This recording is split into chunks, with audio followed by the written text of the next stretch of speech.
All right, card UI and what each card looks like. So we wanted to make the card UI be fast and easy to read. When you see a card down in the board state, within 5 seconds, you'll know if it's a threat or not. And if you're playing a combo or something like that, you'll know when you pick up a quest or something that it'll interact with your hand quickly. So 5 seconds was our rule. Some cards are a bit more complex, but straight away you'll pick up how easy it is to read the board state. We'll go through every card, every zone, and how they all connect for this kind of speed of readability. Let's dive in. All right, so I'll skip ahead a bit here and kind of jump to the marks system that we have introduced into the game. The mark system basically connects cards together with keywords. We're trying to make words fit a little bit easier on the card so that you see something be color coded and you can tell that it will be kind of a threat across the board. They're linked together by kind of groupings, right? For example, we've got a mark called Summoner and a mark called Warrior. The Summoner it's got the ability to create tokens and the ability to generate things as an engine in the game. And then the Warrior is pretty straightforward, combat based. So those two marks, you'll see them across some cards. You'll see them on augments and spells. You'll see them on the quests and faction objectives as well. So these marks connect everything together. I'll come back to this a little bit later. We'll step through each of the cards so I can explain a little bit more about what the card UI looks like. But keep in mind, the mark system brings it all together. And that's the speed of readability that we're trying to focus on here. All right, so this is an ally card. This would be something that's in the combat zone of the realm and typically engages with other heroes and other ally cards. So you can see at the top left here, there's a tier cost. That's the energy requirement for the card to bring it out. The name at the top, big and bold, you can see what it's called straight away. The card type, so this indicator here, the cross sword, that is for ally. And then what I mentioned before, the marks system. So each card is going to have a unique mark and there might be multiple. It loosely ties to the abilities of that card and how they connect into the game as a theme or an intent. So Undying, it's a faction mark. So the Shadow faction has this mark, and typically Undying will relate to curse or any kind of discard recursion where cards come back. So the name of the mark, along with some of the color coding, connects to the theme of the deck and the theme of the combo. So then we've got the attack and the defense value. So they're the base values minus any buffs throughout the game, any spells or augments. So you got one attack here and two defense. There's a slight color around the edges here, red being attack and blue being defense. Underneath the tier cost here and around the border edge, that's the faction identity. So this card belongs to Shadow, and behind the tier cost you can see the faction icon. So down the bottom here, we've got the ability slot. There will be up to 3 ability slots. And then on the footer down the bottom here, you've got just card numbering as well as the Archaic Realms TCG.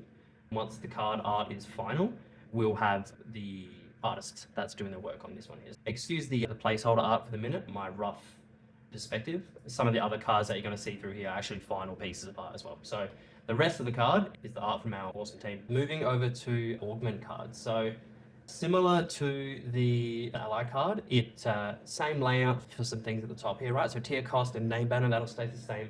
So the card type here is an augment, like a little jewel that you're going to insert into your armor or into your weapon. It's got like a little gem that's the indicator for the card.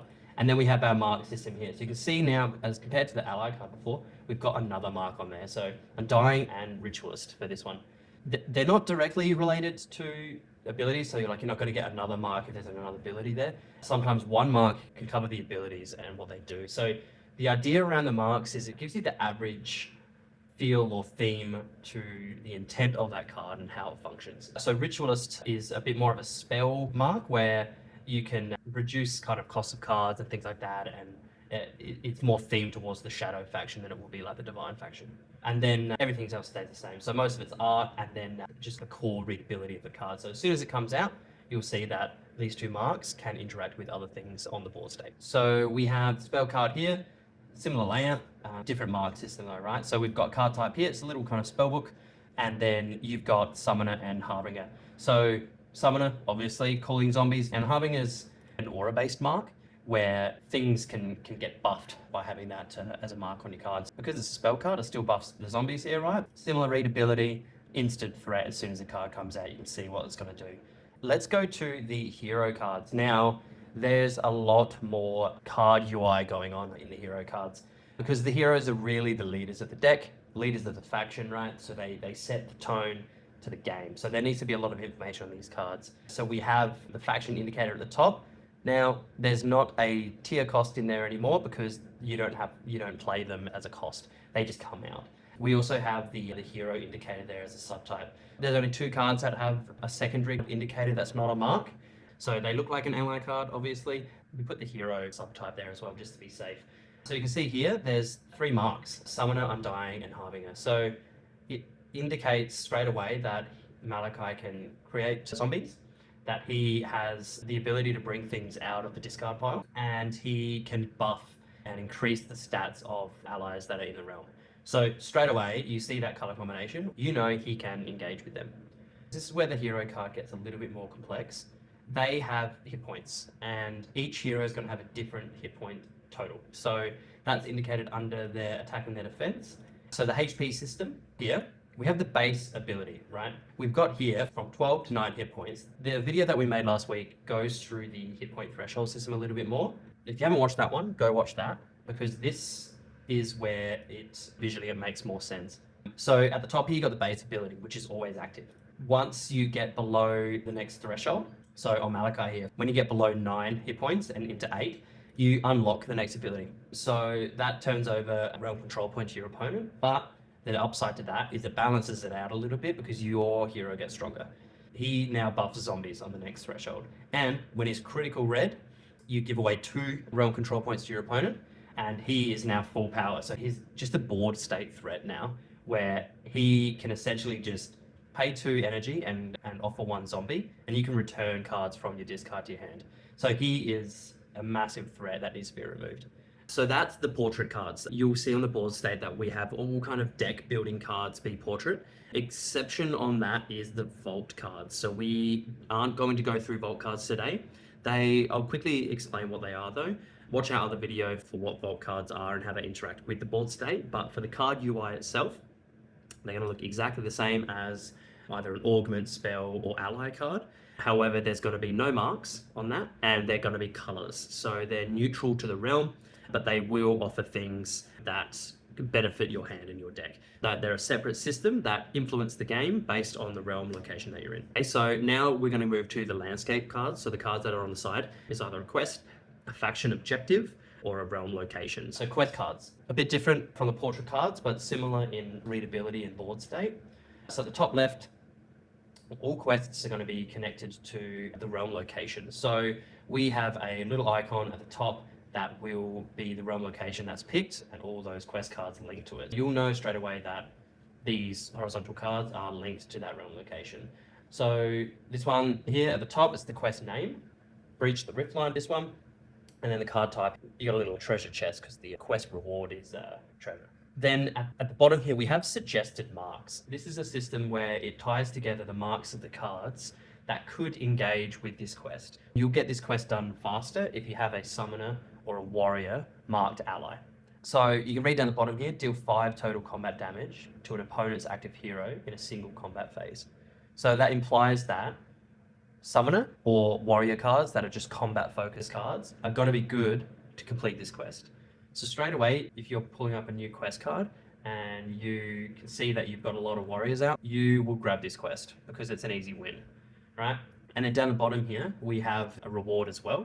This one here, it gives you a realm control point. All right, so faction objectives. For this one, we've mixed it up a bit. We're using the Divine faction as the kind of placeholder for this UI. We can see here, it's a pretty loaded card and there's a lot of information on there, right? So these cards will go side by side on your board. We wanted to keep all of the card sizing the same because it's just easier to manufacture and ship. You can see here that at the top left of card 1, we've got the faction indicator. Then we've got the card type there. It's like a little flag because that's the victory condition. Objective name at the top. And then we've got suggested marks, right? So a couple of new ones that we haven't seen yet, Exalted and Arcanist. And there's the warrior mark there as well. And then we've got just a bit of a lore text because faction objectives for the art and for the whole kind of idea of this, as a secondary win condition, we think that the lore behind the reason why you're winning that is important. So we've given an idea that builds into how the game exists at a storytelling point. So it ties into the win conditions that you need to achieve that victory. So on the second card, at the top here, we've got complete all conditions, win the game. Straightforward. It is the secondary win condition, right? So each condition is going to be independent. You don't need to do it in order. It'll be completely separate. Watch last week's video if you want to know a little bit more about faction objectives, but this is what they look like. So you can see here in the conditions grid, there's a list of different things that need to happen. You can follow them in any order. So you can choose the ones that are quick wins and get them knocked out straight away. We've tied together what cards will be best to use. So cast 4+ spells in a single turn. So on the left, cards that you need to tick that condition off. And then on the right, there's the rewards that you get for finishing those ones. And if you finish them all, you win the game. This is much harder than getting to 11 realm control points. All right, back to where we started. So the connections tab. This is the mark system, all the different types of marks that are on the cards and how they connect, right? So Swore Breach Riftline, if you pull this as the Shadow faction, right, and you've got Malachi out and a couple of these in your hand, there's a good chance that you'll probably get this one going. You can see here we've connected Summoner and Warrior, okay? So the Right of the Fallen card has Summoner on it, so does Malachi, right? So what that implies is that they can both generate zombies, and those zombies can go through and deal combat damage, okay? So that's the connection to the quest. The suggested mark system and the mark system as a whole is just a quick visual guide around connectability throughout the entire game. Now, there's going to be players out there that completely go off grid and don't follow that system at all. It's totally fine. You'll also find though, if you're in a competitive realm, that the mark system will help you subconsciously visually understand the board state. So it's going to happen fast. All right, so that is the card UI system. So we've updated it with the marks and a bunch of different UI changes already. So the goal is to make it faster to read the board state. So there's less time decoding the cards and what they do, and there's more time figuring out your strategy to win. All right, so if you want to look at the interactive showcase itself, it's on our website, go check that out. The goal is to get all of this onto Tabletop Simulator within the next couple of weeks. And then get that out to the community for testing. And then you can start trying out these systems for yourself. All right, see you next week.